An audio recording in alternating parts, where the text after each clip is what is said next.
Welcome and thank you for joining us for another segment of the Jane Irrigation Training Series. I'm Richard Restuccia, Vice President of Water Management Solutions.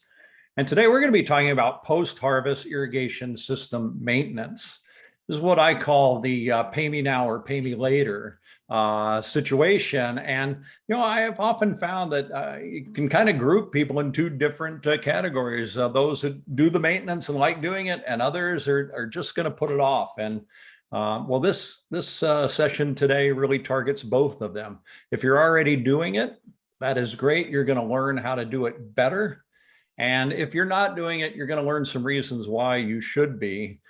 Because really, I know it's at the end of the season, people are tired, but this is going to make your next season not just easier, but probably increase your yields as well. And I know we're all looking for opportunities to increase yields. So taking us through this irrigation system maintenance is Cory Broad. He's a territory sales manager and a product manager for Jane Irrigation.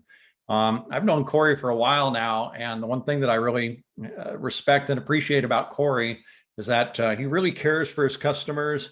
If you call Cory, he is going to be there for you. He is going to work very hard to solve your problems, and he's not going to feel good until that problem's solved. If I was going to start farming in the Central Valley tomorrow, Cory would be my first call. I really mean that. Cory, a couple years ago, was the Agriculturist of the Year for Madera County.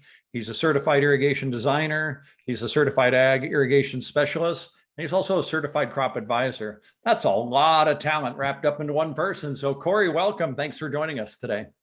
Thank you, Richard. The introduction is much appreciated, and the kind words. And it's important to be certified, as we know, with the Irrigation Association show coming up. There's opportunities for that. So I always promote that and promote the opportunity. And Jane Irrigation is, the most certified irrigation company. And that's something that we're proud of. So I have a few licenses, but many more in the organization do as well. Yeah, well, and it certainly makes a difference too. So Cory, now you're in Fresno today. And as you know, I'm in Southern California. I looked, and we're going to talk about something before we get to maintenance, but I looked at my ET Water weather forecaster this morning. There's no rain forecast in Southern California for the next 3 weeks. We haven't had a drop of rain in November. What's happening there in Fresno County? Well, it's a similar story in the forecast outlook. Minimum 2 weeks being dry. It doesn't maybe feel like it in the morning because we are getting some of that valley fog or that Tule fog that kind of makes this home. Certainly for those of us who are from here, while it may make driving dangerous or difficult, it certainly is welcomed as a change of the seasons, as you referenced to earlier. We did have a rain event maybe 2 weeks ago, certainly not enough by any stretch. Did give us an opportunity to put some snow in the mountains, but as we know, the state has a very long ways to go in order to climb out of the current drought. So hopefully things will be a little bit better after the next couple of weeks as far as rainfall goes. Yeah, we'll keep our fingers crossed. I was at Western Growers a couple of weeks ago, and they did a whole panel for about 2 hours on the drought and what's on the horizon. And I'll tell you, I have not heard alarm bells rung so loudly from the panel, which included water agency people from both California and Arizona. In fact, the person that was the strategist for the Arizona Central Project, this is not all the ag water, but a good majority of the ag water. She said we underestimated the risk. And man, that sent chills down my spine when I heard that. No, it's a very real issue for the Western states and a large populace, and then millions of irrigated acres of agriculture. So, like I said, it's something that we definitely need to keep a pulse on and proactively be searching for solutions. And I'm got to have a positive outlook, but also make sure you're water budgeting, which we'll get into in a little bit, and planning for any uncertainty that may come. Yeah, and then Cory, if I'm doing proper post-harvest system maintenance, am I saving water when I do that? I think there's an option or an opportunity to do so. I think it really comes down to getting the most out of every drop. I think that's why on a lot of our stuff is more crop per drop. And I think when you're maximizing the value of that water whether it's in a residential use scenario, a landscape project, or in this garlic field that I'm standing in the picture that's on the slide. I think as a society and as members of our communities, that's the best thing that we can do, is making sure that we're following those guidelines. And I know you're super passionate about that on the landscape side and the turf side. No matter where that water is going to, if you're measuring it and managing it to its fullest extent, that's the best use of water. So of course, if you are over applying, maybe you have an opportunity to save water just right off the top. Well said, Cory. And so, well, we're excited to see what you have today. Yep, we'll jump right into it. And obviously, this is part two of a two-part series. And so this is actually the last slide that we left off on part one. So nobody has deja vu, but nonetheless, just to kind of recap where we were and kind of roll into the second part of this, looking at our filter station site. If we're standing at our filter station, this is a pressure gauge that you can see here at a filter system here in the valley that I was at. If you have low pressure, which is 10 pounds is what I would consider low pressure in most ag applications, and high flow rates, you probably have leaks in your field. That could be a broken pipe, a broken valve that's letting water go somewhere it shouldn't be, or even damaged emitter line and or sprinklers, depending on what's out there from an emission device standpoint. In reverse, if you have high pressure and low flow rates, you could have plugging out in the field, or maybe closed valves. So maybe it's a field that has two valves in it, and usually they're both on. Maybe one of them is closed. And so now it's limiting the flow rate to maybe just say half the field. Well, you're probably going to have twice the pressure. Not an exact correlation, but you can see how that might play out. If you're sitting in the field and taking a pressure at a riser or in a drip line, and you have low pressure, you may have plugging at your filter, and or have a low flow situation coming from your pump. So it could be a pump issue, or maybe you have other valves open. Maybe another field has water going to it that isn't supposed to because somebody didn't follow directions and turn that off.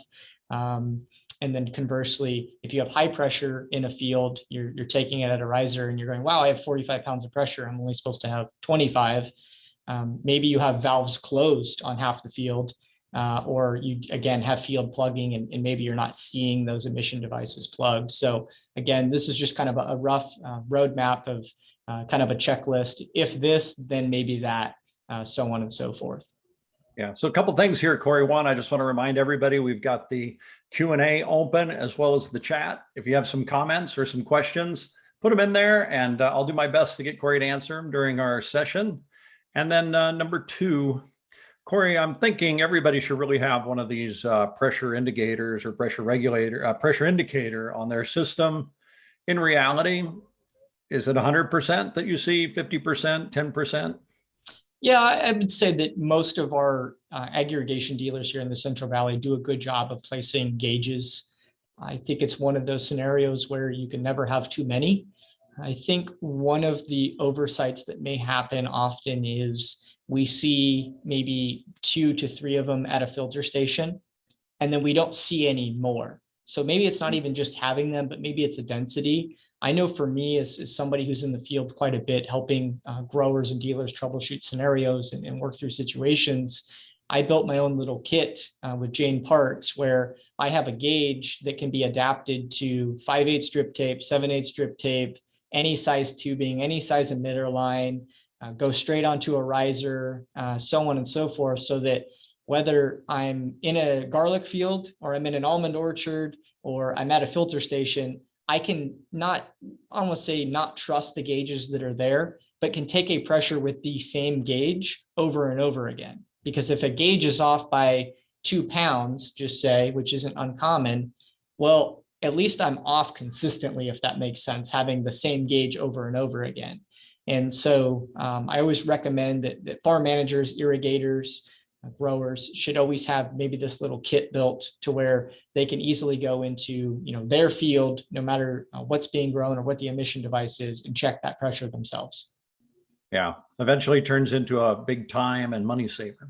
Absolutely, because again, it's when you go to the doctor, they don't take you straight into surgery. Usually they're going to say, hey, what's going on? How do you feel? I don't feel good. Okay, well, let's take your blood pressure. Let's take your pulse. That's essentially what this is doing. And then, kind of work from there.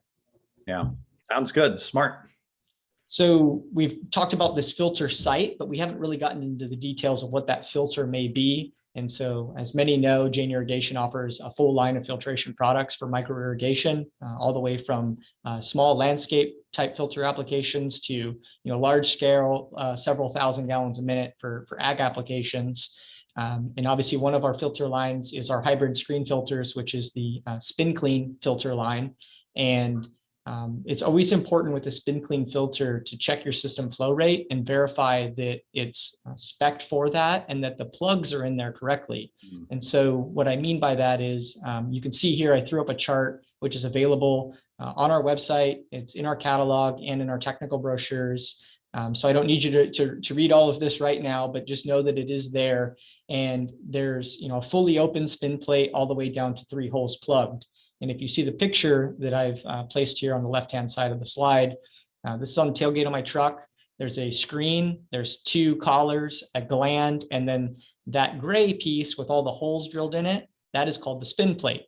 And there's a plug sitting on top of it. And then you can actually see, if you look closely on the right-hand side of it, that there's actually 1 plug already installed.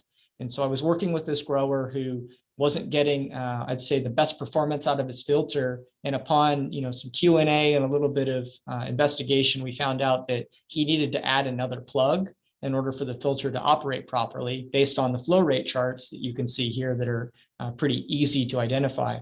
And installing one of those plugs is literally as easy as taking the spin plate out and gluing it in with PVC glue that you would normally use, waiting 20-30 minutes for it to dry. This was probably in July, so it dried pretty quick here in Fresno, and just assembled the pieces back together quickly, and within a half hour we had them up and running.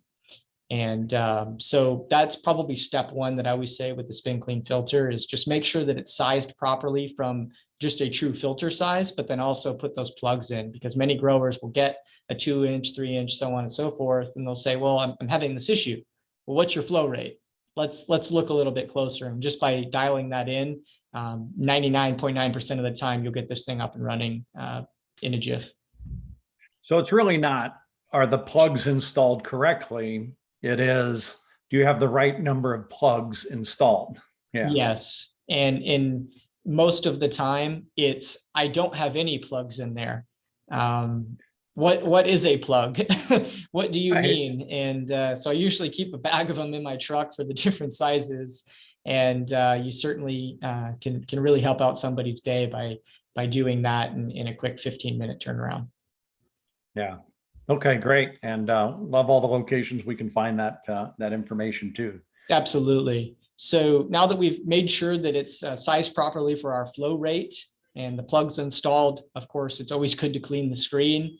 And before cleaning it, it's always good to inspect it, because there's no point in cleaning something that may be damaged. So check for plastisol damage, which in this photo on the left-hand side is that black ring that you can see up there.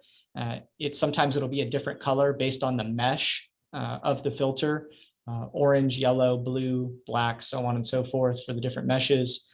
Check the screen dimensions. That's also in our tech brochure.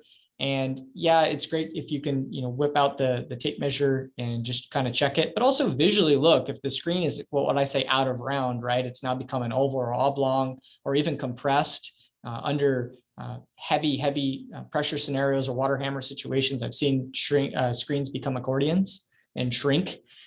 So obviously, if that's that case, then you need to make a phone call, and we're going to have to replace that and get that through your certified dealer.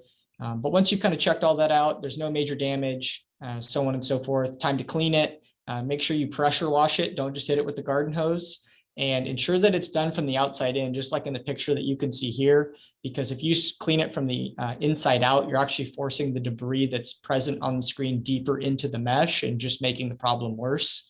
And this is actually done at a quarter car wash right down the street from one of my growers. and makes it really convenient because the pressure washer's there and they got the nice little stand that usually holds the wand gun. Some of my growers have built little stands like this, so it's not in the dirt and you don't have to get wet holding it, or can convince Richard to hold it while I spray it with the gun. But nonetheless, pretty simple, straightforward, just pressure wash it out, get it nice and clean. And then obviously when it's disassembled, like you saw on my tailgate, just check those other parts too. Make sure the screen collars aren't cracked. I've seen where irrigators have tried to make things fit maybe when they shouldn't have, hit it with a mallet and crack the collar, so on and so forth. Make sure those rubber glands are sealed up so no debris is passing by. Check the interior of the filter body. Check that pressure gauge, just little things here and there. Yeah, it's like a custom stand at the car wash for you. I like exactly. That. It's I told my grower, we're gonna go down to the car wash. She's like, what? I'm like, just trust me, it makes it a lot easier. So Cory, if I determine that my filter is bad, do I need to buy a whole new filter assembly, or can I just buy the screen? A la carte. That's the best part about it. So of course we sell complete filter units. But every piece of a spin clean filter we sell individually. So obviously most of the time it's just screens that end up getting replaced due to wear and tear. But yeah, we can sell you just the handle to hold everything together, or the nuts and bolts, and anything in between. Yeah. Okay, great. Thank you. So kind of jumping into the sand media side of things, which Jane offers a full line of sand media tanks, all the way from 2 tanks to as many as you can put together.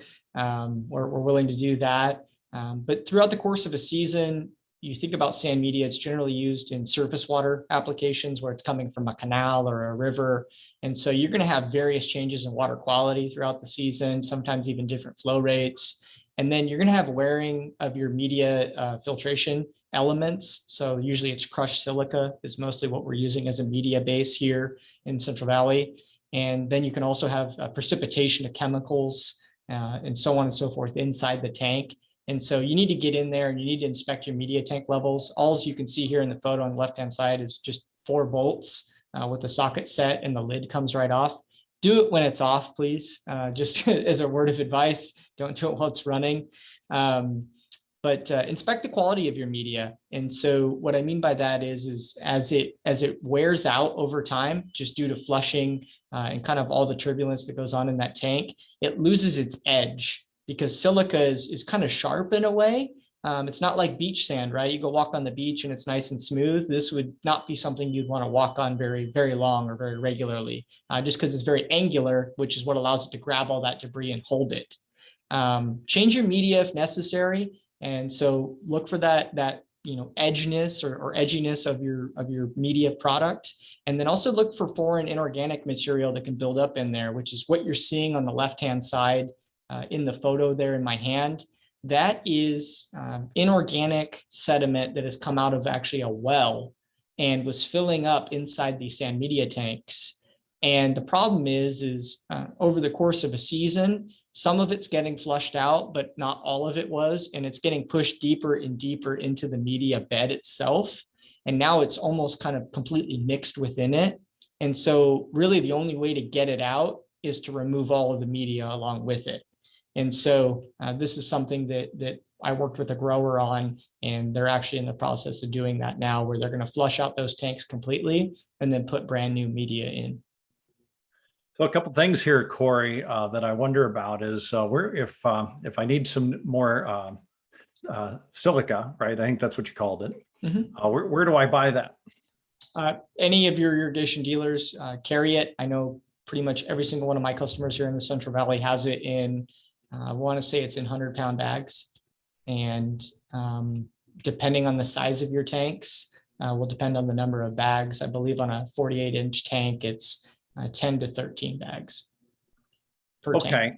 And then we've got a question coming in, and person's asking if they've got crushed silica, and they understand that your mileage varies depending on your water, but how long do you think you should, how much life should you get out of your sand or your crushed silica? Well, if I had $1 for every time I got asked this question, man, Christmas would be good. But the reality is it's a great question because it does vary so much. I wish it was so much more like the automotive industry where it's like, hey, every 3,000 miles, do this, right? Every 5,000, so on and so forth. I would say that as a manufacturer, of course, I'm going to recommend please change it every season. I would say that if most growers did it every 3 seasons, I'd be surprised. I'd say that most growers do it every 5 if we're lucky. I'm not advocating for that. I'm just saying that it's one of those things that it's a bit of a science and a bit of an art. So if you go through and you haven't done it in 3 years, go down to your dealer, buy some of the new silica in a bag, and then go open up your tank and then take the 2, right? And feel the difference. It's kind of like the soil moisture feel method. It's a little bit of an art and see, if you go, wow, that is really different, then that's probably a considerable time. How do you get the sand out of the tank? Well, there's a drain port on the bottom, and there's a few ways to go about it. Obviously, one of the probably easiest ways is to open up that drain port on the bottom, let all of the water that's sitting in the tank drain out. And then remember that pressure washer we were talking about earlier? You could bring the car wash to you, it'd be great. Yeah. And basically, be very careful with the filter elements on the inside, but just pressure wash until all that stuff comes out, sweep it off your filter pad and reinstall the plug, just like changing your oil, don't forget that. And then go ahead and fill it back up. Yeah. Okay. Not too bad. And then if you do decide to take this cap off while you're under pressure, you get a problem, don't you? I mean, that could hurt you. It certainly is a safety scenario. That's kind of why I brought it up, somewhat facetiously, but it really is a safety concern. If you see pressure on that pressure gauge, do not open up those seals. Now, I will say that depending on the elevation of your system and things like that, do expect there to be water in there, and sometimes water will still pour out. Even in this system that I did here, some water did fill out of the top, and the reason is that the way the slope of the field was and the way the filter tanks were positioned, they had water inside of them when I opened up that lid, but it wasn't under pressure, so it just splashed all over my feet, and it was no worse for the wear. Right. But I think we all could, I mean, if we put our heads together, we'd know a couple people that had a problem. So I'm glad you cautioned everybody on that. Absolutely. Safety first. So again, talking about that, just a visual inspection of kind of what was in my hand. The left-hand side is the crushed silica, and the right-hand side is going to be that foreign debris that's inside of there. And you can see, kind of looks like mud almost on the right-hand side. It does have some clay particles in it and some sand particles, but I can tell you the one on the right is significantly softer and smoother than that stuff on the left-hand side. So again, just wanted to bring a good visual representation. As I said, it's kind of an art. The science is please do it every year. So now we've kind of gone through taking care of the tanks, inspecting the media, so on and so forth. So now it's kind of time to run it. And so go ahead and run that irrigation system and make sure all the air vents are operating. Make sure your controller is working because most of these are all set up to be auto flushing. Check the Murphy switch inside there to make sure that the PD delays and so on and so forth are operational. All your solenoids are up and working. And then go walk around, check the air vents, make sure they're not leaking, make sure they are evacuating air, that they're not plugged, because that does happen. Check all your cam lock fittings or banjo valves, all your different fertilizer chemical injection, make sure they're not leaking, cracked, going to leak, so on and so forth. And then I always say it's pretty easy. Go ahead and write down what your flow rate is and what your system operating pressure is, and write down the date. And if you're willing to put a little notepad even inside the filter box, controller box, it's great to have, right? Because I can look back and I can go, oh yeah, last time Richard ran it, it was 42 PSI, 800 gallons a minute. And then I go out there and I don't even have to know the system that well. And it's running 300 gallons a minute and 12 PSI. Now I'm making a couple of phone calls. So just kind of recording that data is always great because we won't remember sometimes what it was supposed to be. Well, I'm glad you mentioned that, Cory, because I'm great at writing it down. I'm just not that good about finding where I wrote it down. So if it is right there for me to see the next time or somebody else, that's brilliant. take a small notepad and stick it inside that filter box because it locks. And every time you open it, it'll be right there. Yeah, I like that. So now we've kind of taken care of our filtration units. And now it's time to get out into the field and do some of the flushing. And so hopefully you've been doing that throughout the season. If not, there is no time like the present. I'm a firm believer in that. The picture you see on the left-hand side is actually a still frame from a video that I took. The video was too large to put in here. We were flushing a pipeline segment for a drip system that was having some major issues right in the middle of harvest for almonds, which means they're a little bit water stressed because we're drying them down and we need to get water on as soon as they're out of the field. So a very stressful situation to work through. I was probably, out there at 8 o'clock at night kind of scenario, making sure we got this thing done. And we ended up actually having to flush this segment of pipeline for 45 minutes in order to get it to clear up, because that's how much debris had built up in this large pipeline over time. And so you want to start by flushing the main line and the manifold piping segments individually, zoning down if possible. And by that, I mean turning off valves, obviously within pressure spec, to make sure that you're getting that proper flushing velocity. And then obviously duration is key. So you can do something right, but are you doing it long enough in order to clear it out? Like I said, 45 minutes was very extreme, but that was due to a lack of maintenance, as you've kind of referred to early in the presentation. So if you're taking a 660-foot pipeline and you're flushing it at 1.5 feet per second, which is kind of a minimum flushing velocity requirement, that's, the math tells me it's nearly 7.5 minutes to clear it out. That's just if you're doing it regularly. If you don't do it, now it's 45 minutes and you're stressed and worried and you have crop and so on and so forth. So anyways, just make sure you've gotten through the filter. Now you've done the piping segments, and then that'll allow us to jump into the second part of field flushing, which is the emission devices. So it could be drip tape, it could be emitter line, it could be the tubing that feeds button drippers or sprinklers. And hopefully that's been common practice as well. The correct velocity, which is correlated to higher pressure and duration, are key, as I just mentioned. Rule of thumb, 60% of your debris is in the first 40% of your line from the head end. So if you have a riser or you have lay flat, you go and you walk 40% of the distance of that lateral. That's where 60% of your debris is all captured, just due to weights and velocities. And so, like I said, 1.5 feet per second is that minimum velocity.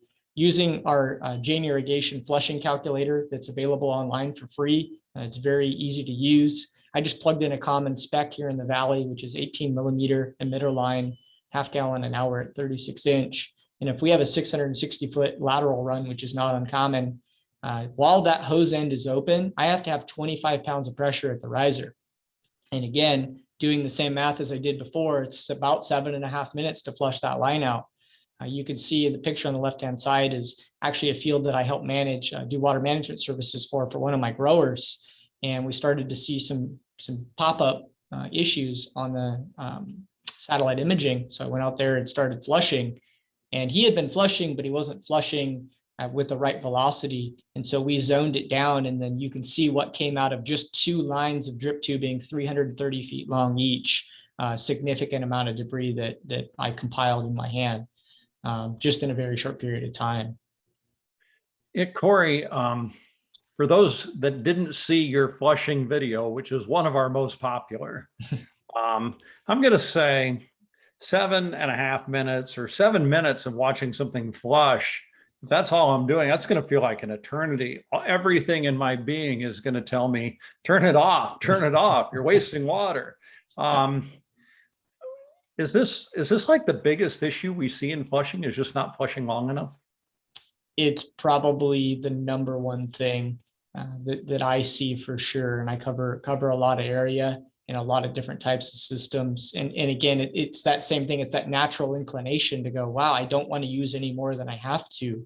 But if you don't do it and your system DU falls off, and now, instead of putting on 4 acre feet a year, you're putting on 5. I think that 7.5 minutes probably, at 1 to 2 gallons a minute probably pencils out in your favor. But no, excellent point. And again, it's just, you could be doing everything right, but if you're just not giving it enough time to clear itself out, it may not really be making that much of a difference, because all that stuff that I told you was in the first 40% of the line. Well, maybe you just moved it down to the last 80, or excuse me, 20%, and then more stuff's just building back to where you just removed everything from. And so you just kind of moved the train down the tracks, but haven't really solved the issue. Yeah, and that's a really important statistic you just gave about it being closer to the head, because mostly I think, oh, it's always sitting down at the end of the line where it got pushed to. So it's great to hear it's not. And that makes a lot more sense to me now, why I have to flush so long. Yeah, everything at the end is mostly going to be that very light, small sediment that most of the time, most of the emission devices in the industry will pass anyways. And so it's deceiving, because you might open up that line and it looks really bad, and then it clears up, and then you go, wow, okay, that was, not too bad. Well, that's because a lot of stuff is certainly out of sight. Yeah. Okay, great, thanks. So if the emission devices are still plugged after this, you're likely going to require replacement. Doesn't mean that chemical maintenance isn't required, needed, or could potentially help you. In some instances, chemical treatment is necessary to protect the irrigation system from future contamination. So that would be kind of like a continuous scenario. Local irrigation dealers should be able to have specialists on staff to help you select the correct treatment for your system, your field, crop issue, so on and so forth. I would say that it always starts with a water sample. If they don't ask for a water sample, that's probably an indicator, because if you don't want to invest in getting the water sample as a grower, it's going to be really hard to expect that professional to select the right products to interact with your chemistry. And as you can see on the left-hand side, this is a field that I was troubleshooting also with a competitor's product. And there was no way that device was going to continue to work even after flushing the field. So that's a scenario where we actually went through and we shocked it and got most of it working, but still some device replacement was required. And so common types of products used, and I'm not advocating any specific style of product, but just, again, things that I see here and interact with: calcium hypochlorite, copper, sulfuric acid, chlorine, hydrogen peroxides are becoming more and more common as an oxidizer. I will say that all recommendations should come from a certified professional, and all safety label precautions must be followed. Please invest in these people. We talked about certifications earlier. There are people who are really good at this, and will make sure that they're going to take care of your system. They're going to do it right. They're going to do it safely, and they're going to protect your crop. And all our irrigation systems will likely need to be flushed after treatment occurs to remove those large scale debris. I do see a common misconception where just say an acid is used, where we think, well, it's just going to eat it up. It's just going to break it all down and it's going to disappear, right? It just dissolves.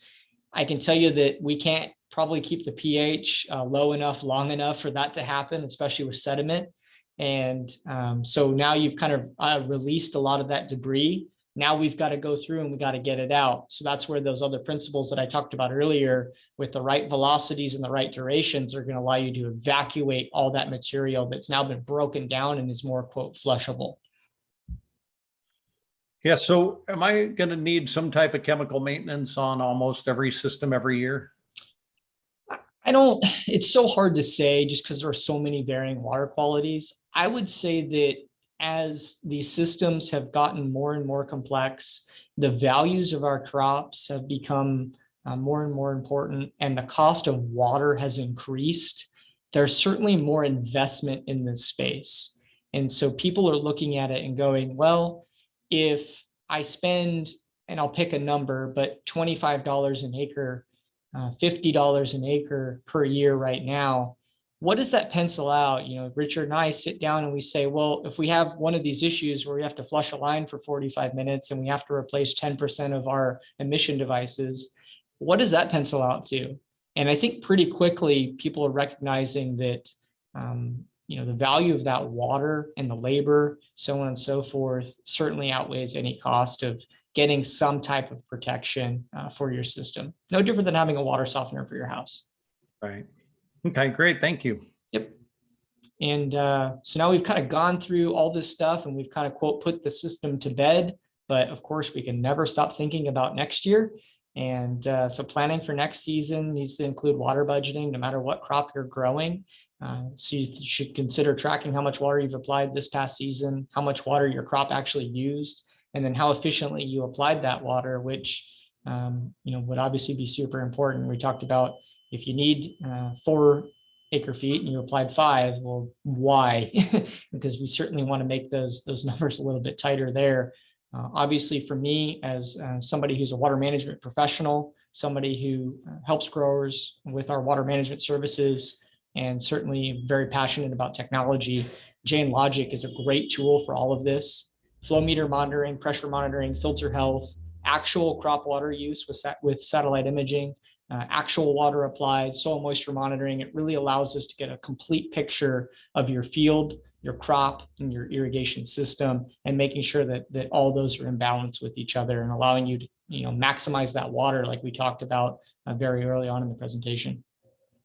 Yeah, you had mentioned about, needing to have some tools to manage your water. Boy, look at all those. Yeah, I mean, the pressure gauge is just one, but thinking about adding in Jane Logic, telemetry along with our satellite imaging packaging and so on and so forth, the tools really at the palm of your hand, it's overused, are endless. And the amount of insights that you can gain from this have been extremely powerful for my customers. Yeah, that's great. I mean, especially I've got a few $1 million wrapped up in my fields. I want to know this information. Absolutely. And so kind of looking back now incomplete from really part 1 and now some of part 2, we just talked about that water budget. We have an irrigation start and stop, which kind of plays into your water budget, right? When am I going to start irrigating and when am I going to stop? Flushing protocol. So that'll play into your irrigation season. How often is it necessary? It's kind of like the changing of the media question. I have some growers that can flush once a month. I have other growers that have to flush every other week. It just depends based on your water quality and your system design. Chemical maintenance kind of plays into this also. Something I need to do continuously, or should I, maybe just do 1 or 2 shocks a year? Materials, please have materials on hand.